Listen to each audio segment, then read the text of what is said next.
Praise the lord, దేవునికి మహిమ. యేసుక్రీస్తు శిష్యుడైన యోహాను గురించి మనం కొన్ని విషయాలు తెలుసుకుందాం. అసలు యోహాను ఎవరు? యోహాను మొదట్లో జాలరి, అంటే వల వేసి చేపలు పట్టి వాటిని అమ్మి వ్యాపారం చేసుకునే వ్యక్తి. ఆయన మొదటి స్వభావం ఎలా ఉండేదంటే ఉరిమిడివాడు, గర్జించేవాడు, గొడవ పడేవాడు. ఈ విషయం మీకు ఎలా తెలుసు అంటే యేసు ప్రభువే యోహానికి అతని అన్న అయిన యాకోబుకి ఒక ముద్దు పేరు పెట్టాడు. ఏంటంటే ఉరిమిడివారు, ద సన్స్ ఆఫ్ థండర్ అని ముద్దు పేరు పెట్టాడు. ఆయన స్వభావం మొదట్లో అలా ఉండేది. అయితే యేసుక్రీస్తు శిష్యుడిగా మారిన తర్వాత, యేసుక్రీస్తుతో సహవాసం చేసిన తర్వాత ఆయన పూర్తిగా ప్రేమగా మారిపోయాడు. ఆయన యేసుక్రీస్తు ప్రేమించిన శిష్యుడు అని బైబిల్లో ఉంది.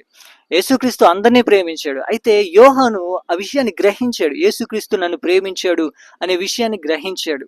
యోహాను యేసుక్రీస్తు శిష్యుడు అనడం కంటే యోహాను యేసుక్రీస్తుకి బెస్ట్ ఫ్రెండ్ అని మనం చెప్పుకోవచ్చు. ఎందుకంటే యోహాను యేసుక్రీస్తుని బాగా అర్థం చేసుకున్నాడు. ఆయన వెంటే ఉన్నాడు, ఆయన వెంటే నడిచాడు. ఆయన చివరి భోజనం అప్పుడు కూడా యేసుక్రీస్తు రొమ్మున యోహాను ఆనుకున్నాడు.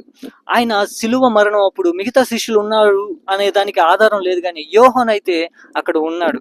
యేసు ప్రభు తన తల్లిని యోహానుకి అప్పగించినట్లు మనం చూస్తాం. యోహాను యేసుక్రీస్తుని అంతగా ప్రేమించాడు. యోహాను బైబిల్లో 5 పుస్తకాలను రాశాడు. యోహాను సువార్త, 3 పత్రికలు, చివరిగా ప్రకటనల గ్రంథం. యోహాను మిగతా శిష్యులాగా హతసాక్షి అవ్వలేదు, కానీ ఆయన ఒక ద్వీపానికి వెలివేయబడ్డాడు. అక్కడ దేవుని ప్రత్యక్షతను పొందుకుని ప్రకటనల గ్రంథాన్ని మనకి రాశాడు. యోహాను ముఖ్య ఉద్దేశము, యోహాను యొక్క ముఖ్య మెసేజ్ ఏంటంటే దేవుడు ప్రేమై ఉన్నాడు కాబట్టి మనము ప్రేమించాలి.